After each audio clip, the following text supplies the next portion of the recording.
Ronquillo y Ricardo Ravelo. Estamos ya en esta mesa de seguridad. Víctor, buenas tardes. Hola, buenas tardes, Julio, buenas tardes, Ricardo, y buenas tardes al público que amablemente nos escucha. Gracias. Don Ricardo Ravelo, qué gusto de verlo. Buenas tardes. Igualmente, Julio, para mí también un fuerte abrazo. Bueno, aunque tardío, felicitarte por el nuevo año, igual a Víctor. Estamos ya de vuelta aquí y vamos a estar cada jueves en este espacio, pues hablando de los temas trascendentes. Claro, Ricardo, gracias. Ricardo, y en estas semanas de, pues no sé si descanso, pero cuando menos de reflexión, ¿qué fue lo que más lograste en esta etapa? ¿Reflexión? ¿Estuviste trabajando en el periodismo? ¿Descansaste? ¿Qué hiciste, Ricardo? Sí, descansé, pero bueno, a intervalos, porque sí estoy trabajando en un nuevo proyecto.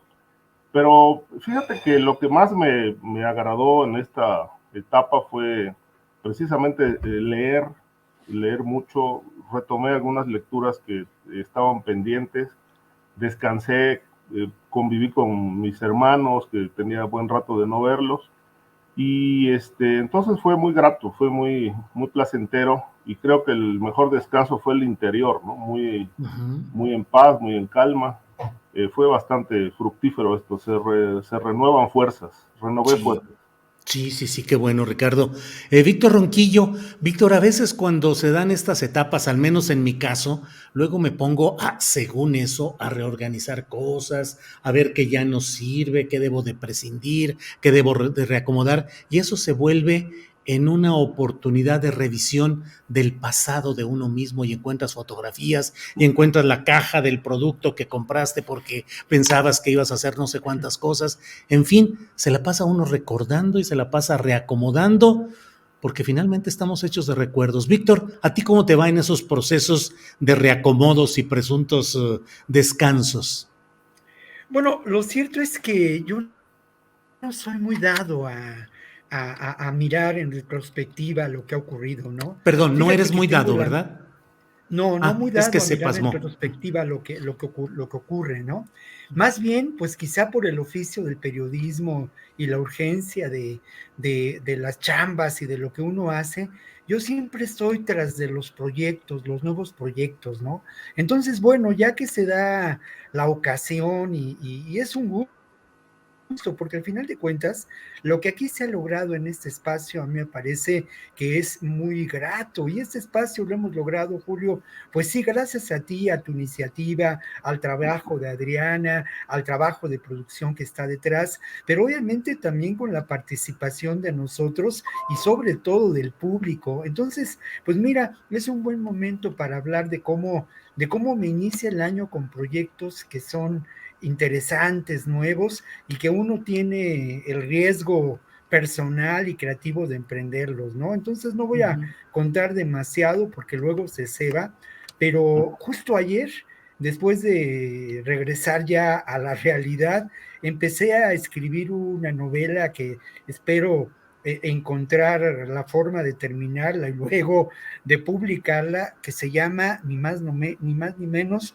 Los demonios andan sueltos, y que es de ficción política. Entonces lo participo a ustedes porque, bueno, pues se da la ocasión y obviamente estoy muy entusiasmado porque a lo largo de mi vida profesional, pues los proyectos siempre, los proyectos de literatura o de libros testimoniales, siempre han alimentado mi quehacer profesional y lo han nutrido de muchas ideas, ¿no?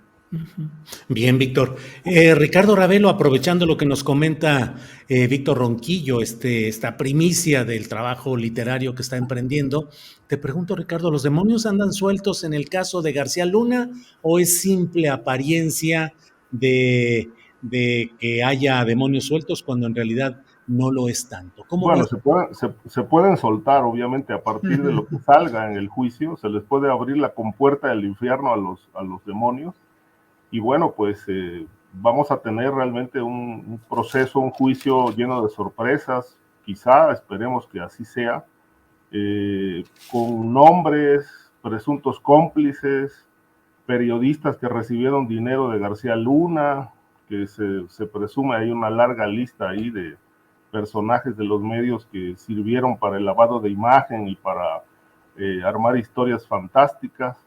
En fin, creo que vamos a tener sorpresas, muchas, quizá más de las que conocimos durante el juicio del Chapo, que también fue, bueno, un salpicadero tremendo de hechos, de acciones, de acusaciones contra funcionarios, exfuncionarios, que habrían servido de protección al entonces jefe del cártel de Sinaloa.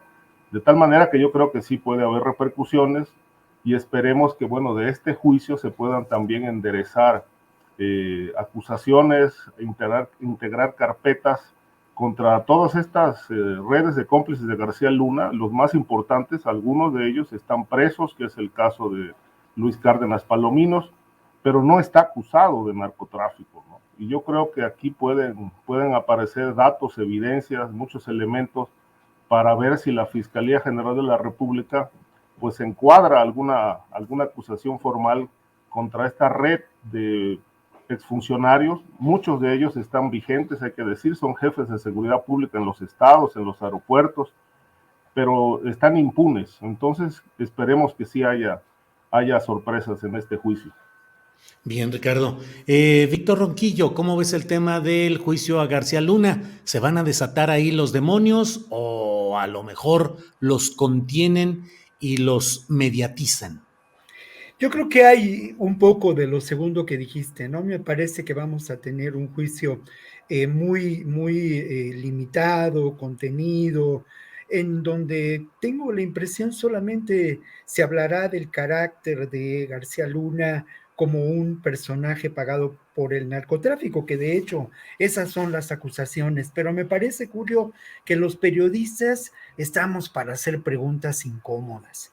Y bueno, ante esta expectativa, esta expectación que ha causado el juicio de García Luna, yo me atreví a formular algunas preguntas que quiero compartir con ustedes, que son las preguntas que a mí personalmente me inquietan, pero creo que podríamos pedirle a las personas que se encuentran en este momento en el chat sumar más preguntas sobre lo que quisiéramos se encontrara respuesta en los argumentos de la defensa, de la fiscalía, de los testigos protegidos, en fin, ¿no? Y esas preguntas me parece que son las preguntas que están flotando en el ambiente. La primera de ellas es, bueno, ¿qué podemos saber con la argumentación presentada por la defensa, con el cúmulo de pruebas sobre las estrategias de cooptación del crimen organizado, más allá de lo anecdótico, ¿no?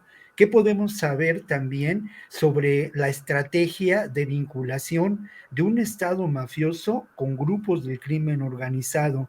¿Qué fue primero, el huevo o la gallina? Luego lo otro, yo rescato una reflexión que hace David Brooks en La Jornada, corresponsal de Nueva York, y él menciona que, bueno, aquí hay una enorme pregunta, ¿no? ¿Acaso los aparatos de seguridad del país más poderoso del mundo en el terreno militar fallaron ante el personaje y la actuación de García Luna? ¿O es evidente la complicidad de estos aparatos de seguridad, sus altos mandos y aún de altos políticos de Estados Unidos involucrados en la tarea de García Luna para generar, establecer y propiciar las condiciones de la guerra del narco? Es una pregunta, me parece muy importante. Otra pregunta, ¿hasta dónde llega el involucramiento de Calderón? ¿Es un involucramiento o es una actuación decidida? ¿Es el más poderoso funcionario del Calderonato? Sin duda, Genaro García Luna, y él es el partícipe fundamental, el quien planea, quien actúa y quien pues establece como estrategia esencial la guerra del narco, o es el propio Calderón con un afán político muy claro, no solamente de legitimación durante su gobierno, sino de una posibilidad de ir más allá en un auténtico proyecto político transeccional, ¿no? Y bueno, también habría que preguntarse, más allá de lo que ocurre en Nueva York, ¿qué ¿Qué correspondería a las autoridades mexicanas hacer en este caso? Hay ya una demanda en Miami, ¿no? Pero ¿qué más? ¿Qué otros elementos de imputación de culpabilidades por corrupción pueden darse a lo largo de estos meses que podrían resultar en demandas, en exigencia de justicia formal y jurídica por parte de las autoridades mexicanas? Y luego Claro. lo otro que es importante y que con eso cierro, Julio, es bueno, eh, García Luna es solo un instrumento de este complejo que hemos llamado, esta compleja realidad que hemos llamado crimen organizado, o es uno de los protagonistas y uno de los elementos centrales. Y por lo demás, creo que, con eso concluyo, creo que García Luna, sin duda, es un ejemplo acabado, pleno, de lo que podemos considerar la acción del capitalismo mafioso en nuestra época, Julio. Bien, Víctor. Ricardo Ravelo, dentro de lo que estamos hablando relacionado con este juicio, em, ¿qué tanto sensatamente, ya sé que es una pregunta que casi tiene la respuesta inmediata, pero sensatamente, ¿qué tanto puede ser involucrado el aparato político del calderonismo en beneficios económicos o en beneficios políticos y de gobernabilidad eventualmente en relación con Genaro García Luna y su grupo de personajes que impusieron una ley de dureza en la sociedad mexicana durante aquel tiempo? ¿Qué tanto podemos relacionar verdaderamente al calderonismo, a Felipe Calderón específicamente, con todo este escenario de García Luna? Pues precisamente ese es el gran reto de las autoridades norteamericanas, realmente no dejar el tema solo en el juicio a García Luna o en una sentencia en años o una cadena perpetua, porque García Luna evidentemente no actuó solo, ¿no? Necesitó de toda una estructura, de muchísimas complicidades, redes asociadas a este objetivo, a este negocio de proteger al cártel de Sinaloa en medio de una guerra que, bueno, pues desde mi punto de vista fue una gran simulación, porque en realidad durante ese periodo desastroso de la guerra contra el narcotráfico, pues no se lograron objetivos claros frente al crimen organizado. La gran pregunta que siempre he planteado de esta etapa es qué fue lo que Calderón combatió, porque en realidad, lejos de desestructurar las organizaciones criminales, estas se fortalecieron, tuvieron libertad de asociación e incluso de internacionalizarse, porque precisamente este sexenio sirvió de trampolín a la mayoría de los grupos criminales para hacerse de un poder continental, establecer amplias redes en todo el continente latinoamericano y más allá de estos límites, ¿no? Ahora, con respecto a la parte de las complicidades políticas, me parece que vamos a esperar poco, o sea, no podemos esperar grandes cosas de juicios a toda una estructura de poder que sirvió al crimen. Creo que aquí el hilo se rompió por el lado García Luna, pero evidentemente que Calderón conocía estos lazos y falta conocer también el ámbito militar, es decir, qué militares estarían allí, qué otros policías participaron en toda esta protección a Sinaloa. Lo que sí me parece que, bueno, hay un dato, el libro, por ejemplo, de Jesús Lemos, el licenciado, trae una historia hasta ahora no desmentida. Y ha sido un libro muy, en este caso, muy polémico y puntual en esa parte, sobre todo por la misma trayectoria y la misma pesadilla que vivió Jesús Lemos en la cárcel. Pero él cuenta, entre otros pasajes trascendentes, que el proyecto de llevar a García Luna a la Secretaría de Seguridad Pública fue una petición directa de los mandos del cártel de Sinaloa. Y dice cómo se fraguó ese plan, cómo se maquinó y quién fue el responsable de hacer el planteamiento a Calderón. Menciona precisamente a Sergio Villarreal Barragán, el Grande, cuyo hermano estuvo casado con la hermana del entonces senador Anaya Llamas, un senador por Coahuila. Guillermo Anaya. Guillermo Anaya Llamas, compadre de Felipe Calderón, durante un bautizo, el bautizo de su hija, cuyos padrinos fueron precisamente Felipe Calderón y Margarita Zavala. El propio Anaya Llamas le dijo al Grande, según esta historia, que acudiera a la fiesta, al convivio, y que ahí le presentaría al entonces presidente electo. Así ocurrió y según leemos, ahí se concretó el planteamiento.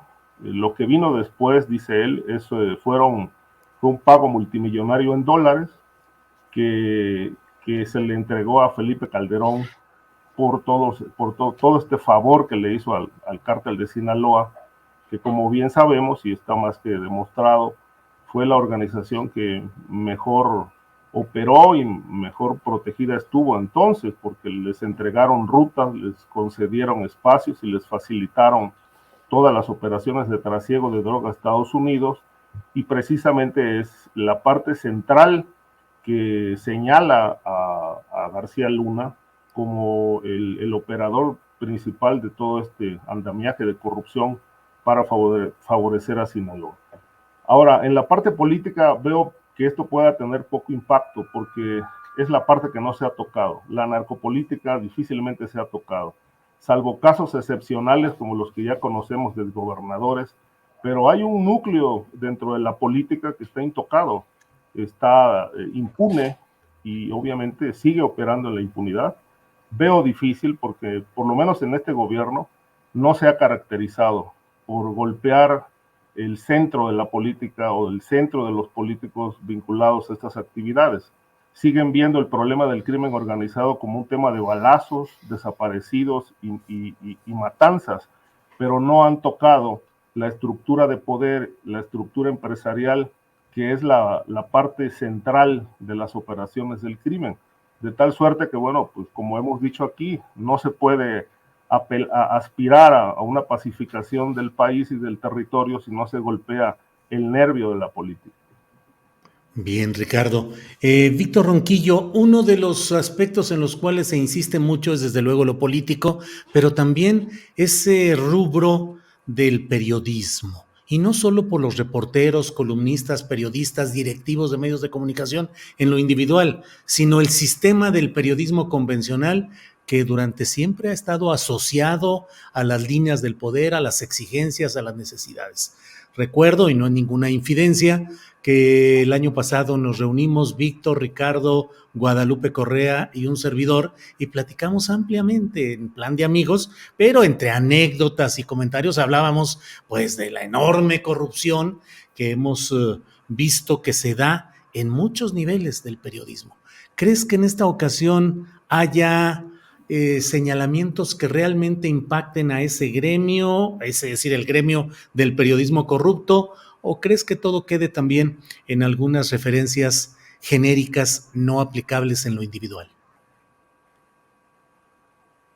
Bueno, yo creo que son precisamente momentos en donde podemos nosotros aproximarnos a esta realidad. Es cierto que difícilmente hay elementos de prueba, ¿no? En términos de lo que pudo haber ocurrido sobre la compra de voluntades de García Luna analizados.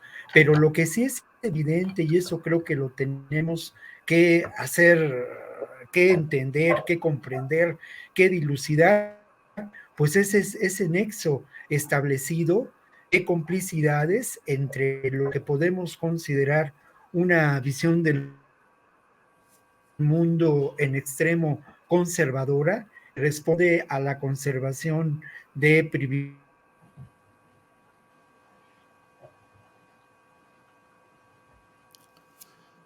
Pues, a ver, ahí estamos con problemas. Los espacios como este crecen ante una necesidad social. Perdón, ¿no me escuchaban? Se fue un 30 segundos se fue. Sí, pero adelante, Víctor. que es más evidente cada vez que hay una necesidad social de espacios como este y otros que por fortuna han proliferado, donde los lectores, el público, quieren una versión distinta de la realidad. Justamente ayer yo platicaba con Dante Aragón, un académico de la Universidad Iberoamericana, y con Marijose Rodríguez Rejas, sobre distintos temas en relación al juicio de García Luna, y uno de los temas que tratábamos era precisamente cómo existe una disputa por la narrativa y los datos en términos de esta realidad que es, digamos, el terreno de lo criminal, el terreno de la seguridad, pero también el terreno de la política. Y creo que es ahí donde nosotros tenemos que continuar, y perdón por la falta de modestia, pero abriendo brecha. No hay otra. Nos encontramos en una guerra ideológica. Lo otro, mira, es evidente los vínculos económicos, políticos que estableció García Luna con los grandes consorcios mediáticos de este país. Se habla mucho del montaje con Loré de Mola. Bueno, eso es cierto, pero no solamente eso. Hay una serie patrocinada por la Secretaría de Seguridad Pública que se llevó a cabo, que se realizó, que se filmó y que se presentó en Televisa, dedicada a las aventuras de García Luna o de su grupo armado, de la Secretaría de Seguridad Pública, de la Policía Federal, en fin, esto me parece que es muy importante, pero creo que hay otros temas precisamente en donde tenemos que aproximarnos desde una perspectiva reflexiva, crítica, apartarnos del anecdotario para entender la dimensión política de estas realidades, ¿no? Es cierto, pues bueno, pudo haber sido el grande o no pudo haber sido el grande, pero eso a mí me parece que entra en un territorio muy menor. Tenemos que entender cómo al final de cuentas la guerra del narco fue una estrategia fraguada en los sótanos del Pentágono por este complejo militar industrial y cómo esa guerra del narco era una estrategia o es hasta la fecha una estrategia para establecer controles territoriales en nuestro continente y aprovechar así los recursos naturales y los energéticos. La operación Mérida, la iniciativa Mérida y la Operación Colombia hablan de ello, pero lo mismo ocurrió en Honduras bajo esquemas similares, convirtiendo a Honduras desde hace décadas en una plataforma para el proyecto político militar de Estados Unidos. Esa es la realidad y eso es lo que nos debe preocupar. Eso es, de alguna manera, muy relevante y de enorme importancia, y me parece que son los temas que no se tratarán al final de cuentas en el juicio a García Luna. Este juicio, Julio, es un juicio acotado a los intereses del establishment norteamericano, ¿no? No hay la menor duda de ello. Víctor, gracias. Ricardo Ravelo, entre los temas que mencionaba Víctor Ronquillo son de esa, la injerencia de grupos criminales y de intereses empresariales en protección de proyectos económicos depredadores. Se ha dado hoy una rueda de prensa en el Centro de Derechos Humanos PRO en relación con la desaparición de un abogado defensor de derechos humanos y un comunero de Aquila en Michoacán. ¿Cómo ves estos temas en los cuales pues hay la percepción de que intereses económicos utilizan a gatilleros o a personajes del crimen organizado para aterrorizar, para atemorizar, para frenar procesos de resistencia o de lucha social contra esas empresas tóxicas o depredadoras, Ricardo? Sí, hay de todo. En realidad, el poder económico de estas empresas vinculadas a intereses oscuros es muy vasto, muy amplio, y obviamente tienen todos los recursos, tienen todas las complicidades para poder desaparecer abogados defensores de derechos humanos, activistas, a periodistas, En fin, es un país donde pues esta parte todavía no está atendida, ¿no? Es decir, sigue habiendo desaparición en general y creo que esto es un gran reto para el Estado mexicano, precisamente porque no solamente se trata, yo vuelvo a insistir en este punto, se trata de atender el asunto de la inseguridad en las calles, sino atacar todas estas estructuras empresariales ligadas a negocios sucios, el poder político involucrado. No quiero decir que toda la estructura de poder esté involucrada, pero hay muchísimos intereses dentro de las estructuras de poder y el crimen organizado. Y me atrevo a decir que el motor precisamente del crimen organizado no son propiamente los cárteles, ¿no? El motor se llama la impunidad, el motor es la estructura de poder vinculada a estos intereses. Y mientras esto no se combata, difícilmente se va a ver reflejado en la sociedad, en el día a día, en la vida cotidiana. Es decir, el tablero político se puede leer de muchas maneras, ¿no? Estas realidades son elásticas y todas son argumentables, pero hay una parte que me parece que es fundamental, ¿no? Si no hay una política anticrimen que se centre precisamente en destruir en estos eslabones, estos intereses, no vamos a tener pacificación y siempre vamos a ser un país perturbado por la violencia, el miedo, las desapariciones.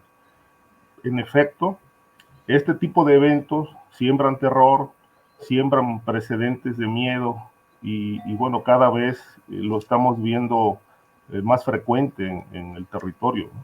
Si las policías no se depuran, si las Fuerzas Armadas realmente no replantean su estrategia para enfrentar a estas redes, no vemos cómo en un cierto plazo este país pueda regresar a un estado de convivencia sana y de convivencia en paz. No lo veo. Ese futuro que todos anhelamos, en realidad lo vemos muy lejano, precisamente porque en este momento todavía no se toman las acciones adecuadas. Es un proceso largo, de mucha paciencia y quizás de muchas pérdidas y frustraciones, pero se tienen que establecer las bases para la construcción de un país diferente y lamentablemente pues no lo vemos todavía. No me atrevo a decir que no se esté haciendo nada, sería irresponsable de mi parte, pero esos resultados que se ofrecieron todavía no son concretos en este momento, al menos en el rubro de la seguridad. Propio secretario de Gobernación lo reconoció el año pasado, precisamente en el Congreso de Coahuila, que una asignatura pendiente era precisamente rescatar espacios en el país que ya no estaban controlados por el gobierno, por el Estado, sino que los tenían controlados los grupos de la delincuencia organizada. Y yo recuerdo, digo, hasta donde mi memoria alcanza, que es la primera vez que un funcionario reconoce enfáticamente, abiertamente, que el Estado en ese sentido no está cumpliendo su función de garantizar seguridad. No estoy considerando que sea un problema fácil de resolver, es un problema complejísimo precisamente porque la política y el crimen están entreverados y se ha perdido la frontera que dividía al crimen del poder político. Hoy parece que son lo mismo, pero bueno, siempre existe la posibilidad de que en algún momento algún gobierno, algún gobernante pueda realmente llevar a cabo una revolución en materia de combate al crimen organizado para pues sentar las bases de la paz en este país. Bien, Ricardo. Víctor Ronquillo, el presidente de la República en relación con la presunta carta enviada por Joaquín Guzmán Loera, el Chapo, y digo presunta porque, bueno, no hay ninguna forma de autentificar, al menos no la conozco, que efectivamente esa carta hubiera sido así enviada por Guzmán Loera, un abogado que dice ser el representante legal, la ha gestionado, la ha presentado. Y el presidente de la República dijo, hay que dejar la puerta abierta sobre ese tema en la posibilidad de hacer gestiones como las que está pidiendo Guzmán Loera. ¿Qué opinas de este tema, Víctor? Bueno, varias precisiones, ¿no? Yo creo que lo primero que yo diría es que al final de cuentas, de lo que se trata, y así lo expresó López Obrador en la mañanera de ayer o antier, es de, pues, velar por los derechos humanos, no solamente del Chapo Guzmán, sino de otros muchos mexicanos que se encuentran en condiciones muy difíciles en prisiones de Estados Unidos. Esto me parece absolutamente justo, pero relativamente muy difícil de cumplir, ¿no? Otra aclaración que yo me permitiría hacer es que al final de cuentas, el presidente quizá expresó de alguna manera esta situación de dejar la puerta abierta, pero en declaraciones posteriores de Marcelo Ebrard se dijo que pues es francamente poco menos que imposible que el Chapo Guzmán cumpliera una condena por sus delitos en México, ¿no? Francamente imposible por la dimensión del personaje, por la circunstancia en que se dio o se ha dado esta historia, ¿no? Y obviamente también por la dimensión de los crímenes que ha cometido. Hay otros personajes o otras personas que en estos momentos se encuentran en algunos penales del país y están cumpliendo sentencias dictadas en Estados Unidos. Hay esta posibilidad. Por otra parte, bueno, ¿de dónde viene esta preocupación? A mí me parece que esta preocupación sí tiene que ver con lo que ocurre con el Chapo Guzmán y las condiciones en que se encuentra en una prisión de alta seguridad, que además son prisiones pues que que tienen como objeto aniquilar a la persona, que tienen por objeto de verdad doblegar en absoluto su integridad, obviamente violando en extremo los derechos humanos de seres humanos, o sea, atacando, como lo dijo el abogado en la entrevista que le otorgó a Ciro Gómez Leiva, atacando fundamentalmente su dignidad. Y esto es oprobioso, sin duda es oprobioso, pero me parece que al final de cuentas, esta situación tiene que ver mucho también con lo que puede ocurrir con Ovidio Guzmán. O sea, Ovidio es la siguiente persona que puede enfrentar un proceso en Estados Unidos, un juicio, y encontrarse en una situación similar a la que se encuentra su padre. Yo terminaría este comentario con una anécdota, ¿no? A mí me tocó visitar la prisión de la ciudad de Los Ángeles, que no es una prisión de alta seguridad, es una prisión, pues como muchas otras en Estados Unidos, y bueno, las condiciones en que se encuentran las personas ahí recluidas no tienen nada que ver con las condiciones en que pueden encontrarse en cualquier otra prisión que yo haya visitado en nuestro país, ¿no? A mí me tocó estar en el espacio precisamente destinado a personajes de extrema peligrosidad que están absolutamente aislados, que tienen, pues como se menciona, solamente una hora para andar por ahí y salir a un patio, y que viven recluidos en sus celdas, ¿no? Algunos de ellos con trastornos graves a psiquiátricos que los llevaron a cometer delitos, y algunos de ellos también con trastornos graves en ese nivel psiquiátrico, pero efecto de esas terribles condiciones en las que se encuentran, obviamente, muchos negros, muchos latinos, todos ellos pobres y la mayoría de ellos jóvenes, Julio. Bien, Víctor. Ricardo Ravelo, mañana el presidente de la República mañana estará en el edificio sede del gobierno de la Ciudad de México con Claudia Sheinbaum y se va a hablar de varios temas, pero entre otros se ha dicho que se va a informar acerca de la investigación y las consignaciones que se han ido haciendo de presuntos responsables del atentado contra Ciro Gómez Leiva, el periodista que sufrió un atentado en diciembre. ¿Cómo has ido viendo este proceso? ¿Qué lectura tienes de lo que sucedió y de lo que va sucediendo hasta ahora, Ricardo? Bueno, en principio, muy lamentable lo que le pasó a Ciro Gómez Leiva, independientemente de las diferencias periodísticas que hayan entre él y otros periodistas, incluido yo. Creo que muy lamentable lo que le ocurrió, y todavía más lamentable que hasta hoy, bueno, pues no se conozca todavía el móvil y sobre todo quién fue el autor intelectual de esta operación criminal. Me llama la atención muchas cosas, pero me centraría en lo siguiente. Me parece preocupante que haya ocurrido esto contra Ciro y que venga del brazo del crimen organizado, cuando en realidad es un periodista no crítico, que no se ha metido a fondo a investigar asuntos del crimen organizado. Él más bien es un crítico del sistema, del gobierno actual.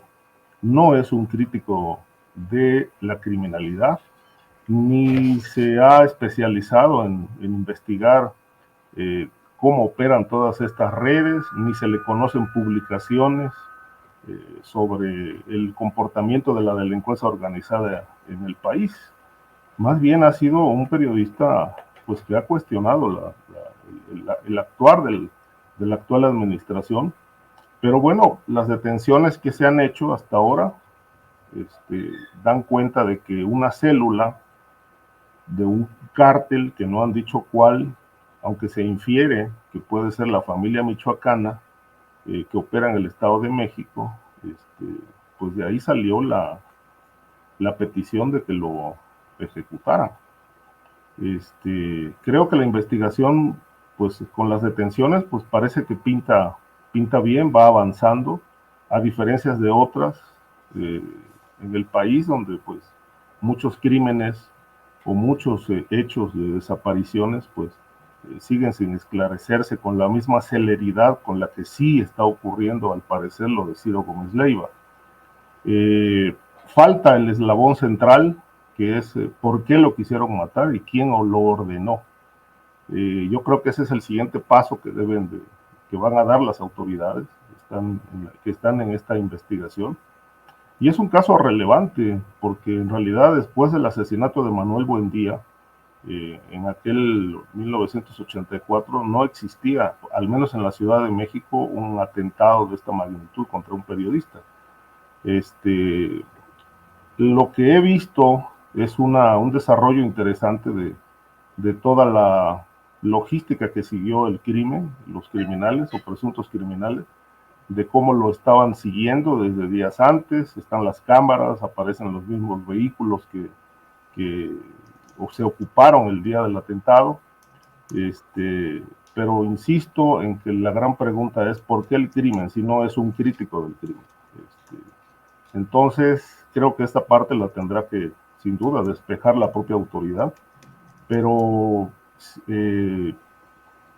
la gran pregunta es, ¿y los demás casos? ¿Por qué no se investigan de esa manera? Hay muchísimos, ¿no? Muchísimos que están durmiendo el sueño de los justos en las fiscalías de los estados y en la propia Fiscalía General de la República. La misma Fiscalía de la Ciudad de México tiene un caso pendiente con un periodista asesinado en la colonia Roma, que es veracruzano, por cierto, o vivía en Veracruz, y es un caso no resuelto, está casi en el olvido, y la familia sigue exigiendo justicia en ese caso. Entonces, no quiero que mi comentario se interprete planteando el hecho de que por qué lo de Ciro y lo demás no, simplemente digo, bueno, en muchos casos la autoridad no actúa, y aquí ha actuado con una celeridad verdaderamente inusitada. Bien, Ricardo. Bien, son las 2:40 p.m. En esta ocasión vamos a cerrar nuestra mesa por ahí de las 2:45, así habíamos quedado. Víctor Ronquillo, postrecito, ¿qué quieres agregar antes de cerrar nuestra mesa de este jueves 19? Bueno, es complicado, ¿no? Es decir, en estos momentos a mí me parece que el tiempo del postrecito me agarra a mitad del camino de lo que estamos conversando y platicando, ¿no? Pero yo más bien volvería al tema de Ciro Gómez Leiva y a lo que nos presenta el caso, ¿no? Creo que es evidentemente un crimen con tintes políticos y que esto es lo fundamental en este asunto, que forma parte, sin duda, de una cadena de desestabilización, bueno, ya me entendieron todos, Desestabilización, ya ya lo me dije por ti, entendieron Víctor, ya todos, está dicho. ¿no? Ya. Ya me entendieron todo lo que quiero Sí, sí, decir sí, y que sin duda, desestabilización. pues se busca descarrilar al proyecto de gobierno de la Cuarta Transformación y a la candidatura de Claudia Sheinbaum. Esta, sin duda, es lo que podemos considerar la versión oficial sobre los hechos, pero es la versión que desde mi punto de vista tiene mayores elementos de credibilidad. Hay elementos que prueban esta realidad y esos elementos tienen que ver precisamente con la actuación de esta banda. Una banda y una célula criminal, no sé bien a bien qué quiere decir eso, pero que al final de cuentas tenía una capacidad de acción y de recursos que pues nos dejan ver la presencia de grupos muy poderosos criminales actuando en la zona central del país, donde se encuentra la capital y el centro neurálgico del accionar político del Estado mexicano, ¿no? 4,000 dosis para repartir, un armamento impresionante, por lo menos 12 o 13 personas integrantes de este grupo, ¿no? Ahora, la clave está, y lo señaló Ricardo, y eso es evidente, aquí en el móvil del crimen, ¿no? Y aquí, pues la pregunta es, como lo decía, le decía Watson, perdón, Sherlock Holmes a Watson, follow the money, ¿no? ¿Y a quién beneficiaría esta realidad, este crimen, este atentado? Sin duda, a quienes buscan esa desestabilización, lo pude decir, ¿no? Claramente. Eso. Y entonces ese proyecto de desestabilizar, de crear irritación social, habría que verlo en el contexto de lo que ocurrió semanas antes, ¿no? Con Sí. esta intentona de desacreditación, de colocar como autoritario al gobierno de López Obrador, utilizando lo que ocurre en el INE, y la respuesta de esta marcha masiva, y por otra parte, bueno, pues sin duda, el candidato más fuerte por parte de Morena, y así lo dicen las encuestas, es la propia Claudia Sheinbaum. Un Sí. hecho que también hay que relacionar, pues, con los posibles actos de sabotaje en el metro, ¿no? Entonces, yo insisto, ¿es especular? Sí es especular, pero no hay duda de que el móvil posible pudo haber sido esa desestabilización, ya lo dije 4 veces de corrido, Y te ¿no? estás vengando.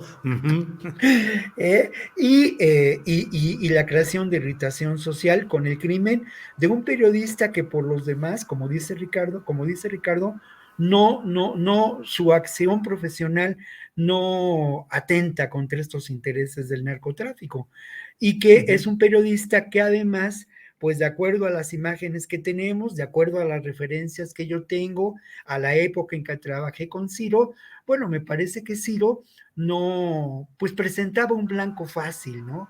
Porque no utiliza escoltas ni un despliegue, no era así antes de este Sí. atentado, y era un blanco propicio para generar lo que se buscó, ¿no?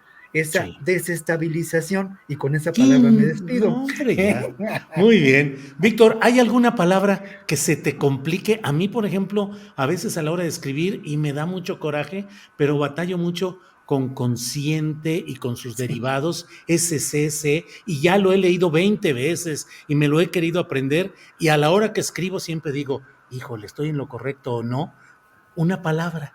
¿Tú alguna, Sí, Víctor? no, más bien las reglas ortográficas de acentuación, que yo como profesor de secundaria las enseñé y las repetí decenas, cientos de veces, pero Ajá. eso, entonces agradezco mucho los sistemas de la computación ahora, que me ayudan mucho en eso, ¿no? Vaya. Realmente.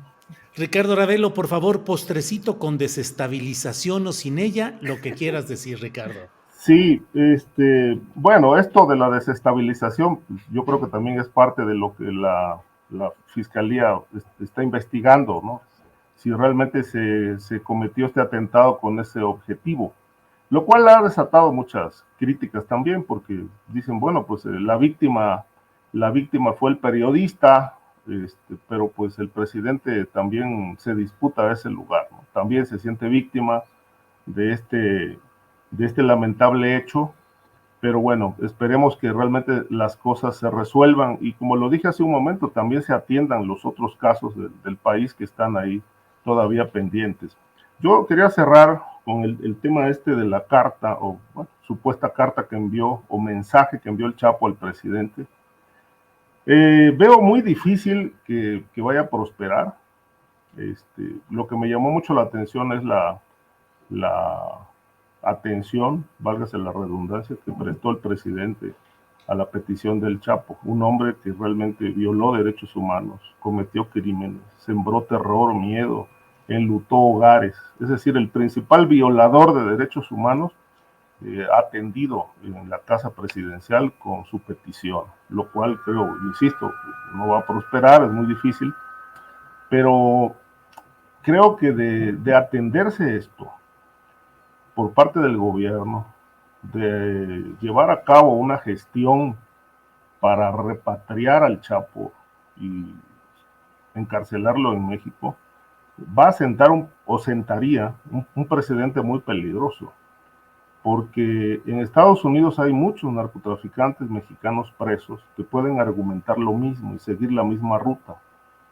Está el caso de Ociel Cárdenas, está el caso de Edgar Valdés, está la gente de los Arellano Félix, en fin, una larga lista de narcotraficantes que también pueden aducir ser objeto de violaciones a sus derechos humanos en cárceles norteamericanas y solicitarle al gobierno pues que los traigan de regreso al país.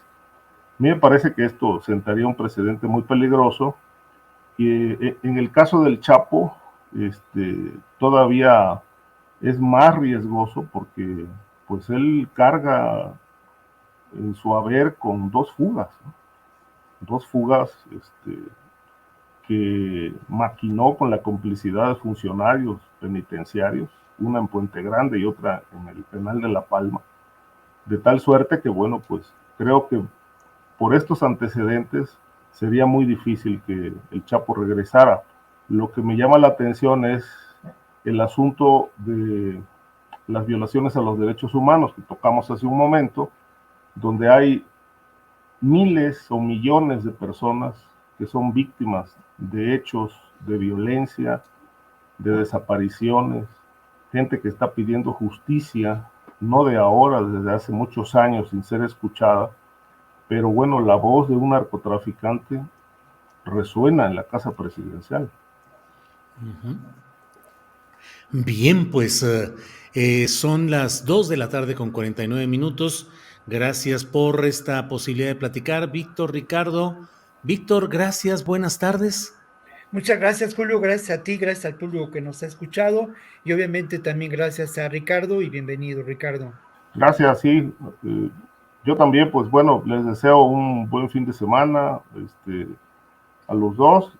Gracias por estar en este espacio tan importante que pues va creciendo también su audiencia. Hay comentarios de todo tipo, pero bueno, de eso se trata también la polémica, ¿no? Así es, así es. Muy bien, Muchas pues gracias. muchas gracias a los dos y además, ya en espera del trabajo literario, dirían los clásicos de ambos dos, porque sé, Ricardo, que estás metido en tu trabajo de tecleo y de preparación de un texto grande, amplio, y bueno, Víctor Ronquillo, que también nos anuncia que está en ese sentido. Así es que, gracias a los dos. Gracias. Hasta pronto. Hasta